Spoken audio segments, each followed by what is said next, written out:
My name is James Williams Jr.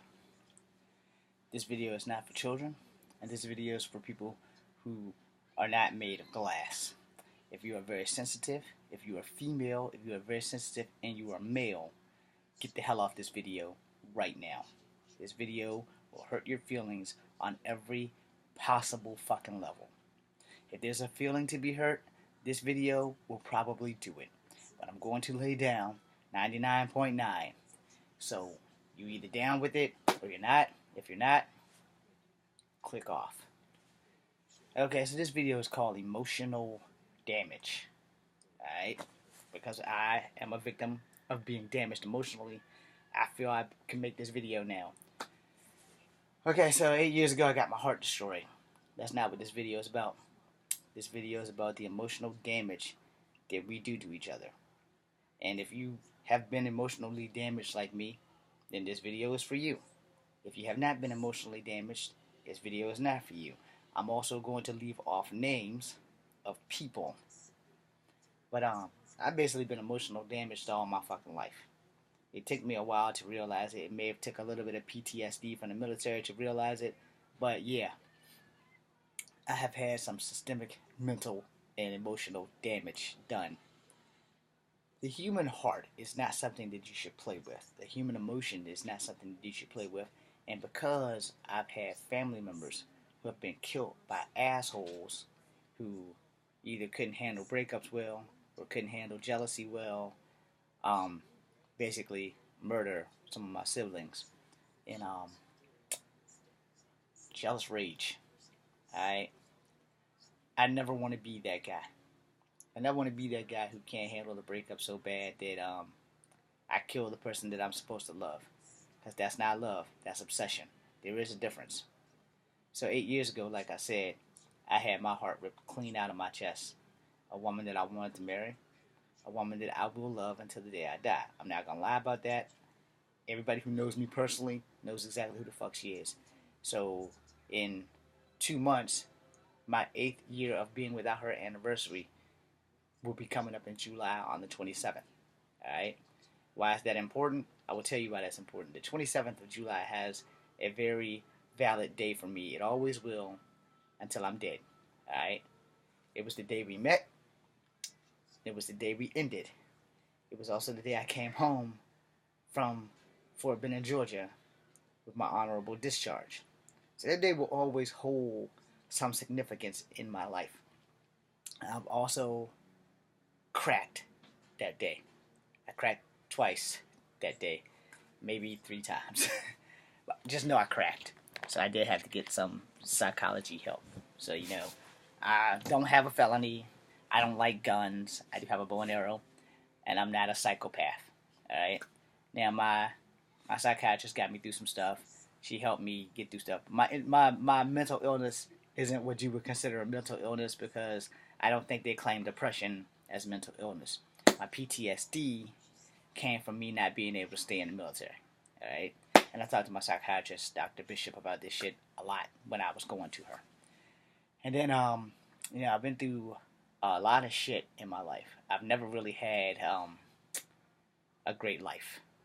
I've had great moments in my life, and to quote Deadpool, life is like a train wreck with seldom intermissions of happiness in it.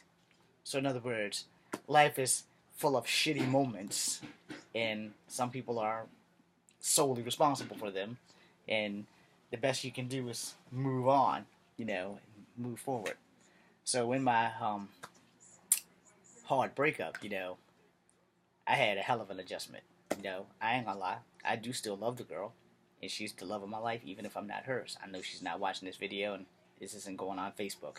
But, you know, to be honest, if the shoes was reversed, I would have been man enough to tell her why I destroyed her like that. I didn't get any of that. But I did try to get her back. I fought and fought and fought. Nobody was in my corner. I fought for her for like 5-6 years. I fought for her until the judge got involved and I couldn't fight. So, that being said, the last 2 things I ever sent her was 2 love songs and 2 text messages. So that only added to my depression because not knowing why we broke up will always be something that I will never know until I die. Alright? And hopefully the good Lord will explain to me the hell it happened. But see, here's the thing. I was already dead before I met her. And I was on my way down suicide lane. Had I not met her, I would have died back in 2008 by a self-inflicted wound. Which basically means I was going to Canada, start a fight in a bar, and die. Simple as that. I ain't gonna lie about it. So, the day I was going to go do that, I met her. Fell head over heels in love, and that's the one I wanted to marry. Got her 3 rings. They're not expensive ass rings, but it was the thought that counted. A poor man can't buy expensive rings, and if you really love someone, you love them for who they are, not the money in their pocket. So, that happened. And I was recovering from like my face being burnt off, so I was in really bad shape mentally and physically anyway. Because I seen that just had the opposite of a horseshoe in my ass. I was born under a bad time. Clearly I'm God and the devil's running joke. They like high five each other every time something bad happens to me in my life. I can see them in the background now going, yeah, combo. We're working together on this one guy. And that's how it feels. So, after we broke up, I wanted to commit suicide again. Because I kind of reverted back to how I felt before I met her. Because I felt like I wasn't worthy of love, and I've had every relationship before her go south. Because every girl that I've tried to treat like a woman clearly were bitches. And they cheated on me every time. Every fucking time. So, this was my last shot at love. I was 36 years old. She was 28. I was like, okay, this girl's gonna work. She was nice. Everything was good. Never cheated. I have nothing but high praises for her, and I hope she's happy wherever she is. I would never wish anything ill on her. I would say that I hope she never does anybody else the way she done me, which is what leads to this video. I'm going to get to that in a second. I just want to finish my important part first. So, me joining the military was not only because I needed a job, but I needed to feel alive. I needed to feel something. I needed to be someone. And I figured, since I'm colored, if I die in the service of my country, I die a hero. Instead of dying in the streets of Charlottesville, where someone who don't know me would assume that I was just a black nigger that did drugs. And I've never done drugs a day in my fucking life outside of beer and vodka. My 2 choices of drink, Corona, and any vodka will do. Anyway, that being said, I joined the military to die a hero. Unfortunately, being all I could be took away my ability to do kung fu, and I have a hip replacement. Alright? Don't get infantry. So brush up on your math, soldiers. Now, I have nothing bad to say about the military while I was in it.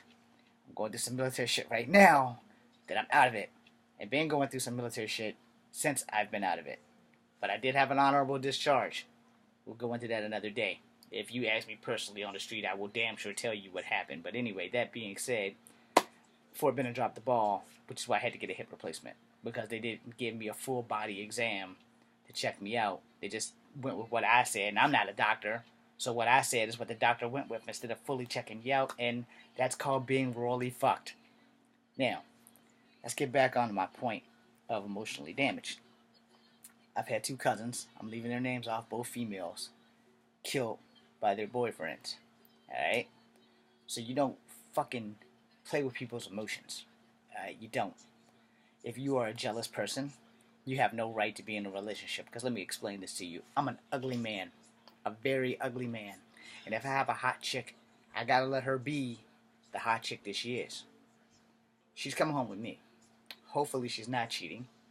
But I'm very open-minded, so, if she's cheating, I would hope she would be honest enough to tell me, like the chicks that did tell me after we were breaking up.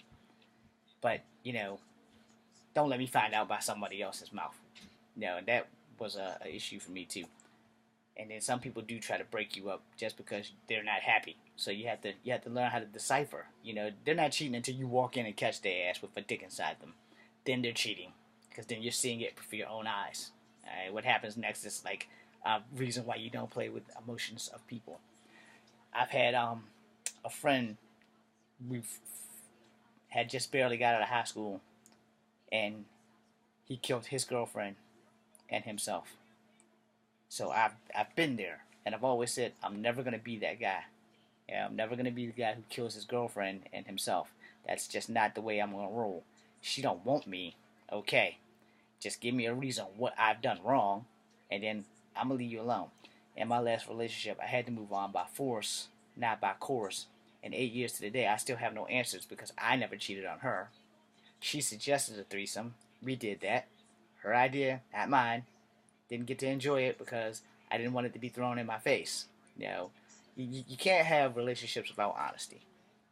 And I've always been honest to her. And I've always been honest with what I wanted from the beginning. She, on the other hand, didn't take that the way it was and didn't be honest with me. You don't give someone 2 years of your life if you don't want to be with them for the rest of it. You know, I mean, I know people fall out of love all the time, but not overnight. You know, it's like almost, well, I can't say it's impossible, being that I'm the victim of a lot of things that were supposedly impossible. Getting fired on my day off, it seemed impossible until it actually happened. You know, breaking up with someone who you loved forever and swore that you would love them until the day you die. That seemed impossible because I was always raised. I have 5 sisters, man. You know, I was always raised that, you know, treat a girl the way you want someone to treat your sister or your mother. Or if you were a girl, treat a girl the way you want to be treated if you were a girl. And clearly, that doesn't work. Alright? It hasn't worked for me. It's probably never going to work for me, and I need to change my policy. But I'm a person of habit. And I would not want to be a girl and be ever forced into having sex with someone or forced to do shit that I don't want to do or go places that I don't want to go. And I had a lot of issues with my friends because when I was with her, I straight up said, you know, can my girl come? And they didn't really like my girl. And so I did the man thing. I didn't go. Sorry, text message.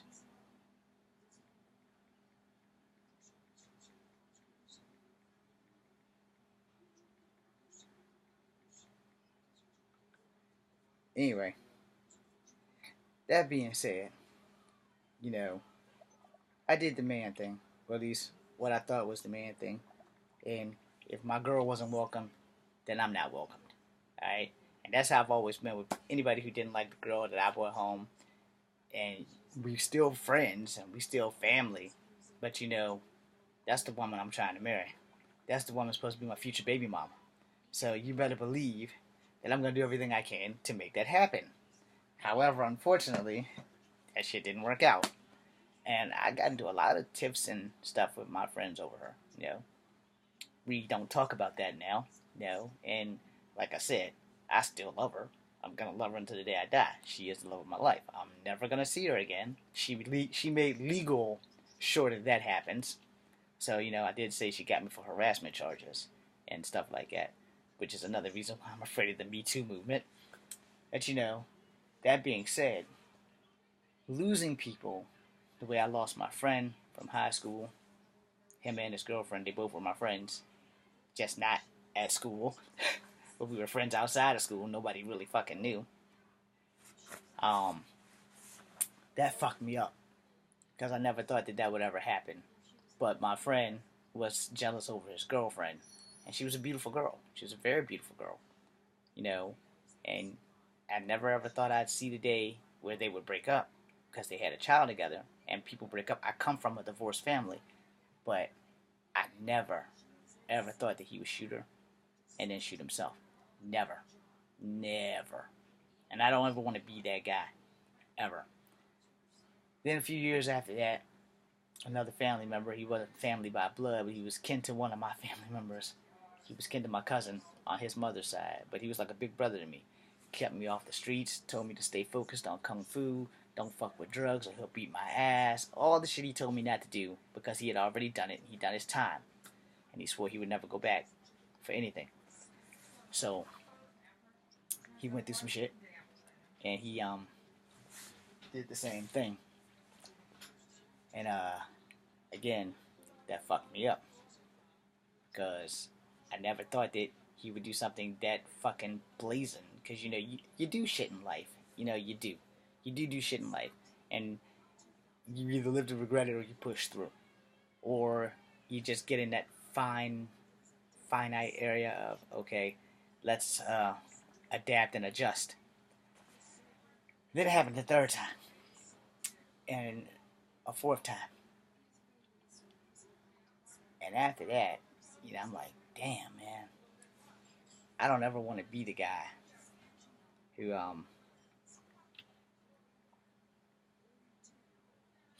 don't ever want to be the guy who supposedly loves a woman so much that he can't live without her that he takes her life. And I felt that way. I have felt that way, but I've never felt the other part. I felt the way that you love a girl so much with everything you have, and she don't want you. I felt that way.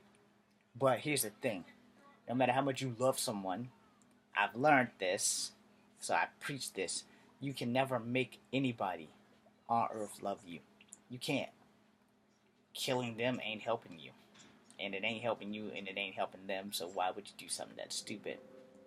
So here's the thing. I want to make this video to get some emotional damage off of my chest. But I also want to make this video so people understand, you have to know your boundaries. If you are an overly emotional person, or if you are a jealous person, you probably should not enter any relationships outside of an open-minded sex relationship. Because we all love sex. But there are limits to the things that you can do in a relationship. And thinking that you can make someone love you is the dumbest thought that you could ever have. You can't. And this goes for you women who are out here getting pregnant trying to keep a man. Don't believe that shit. It doesn't work. You don't want to be on fucking Maury, the DNA test if this kid his kid or not. You don't want to go through all that bullshit. Keep track of your condoms.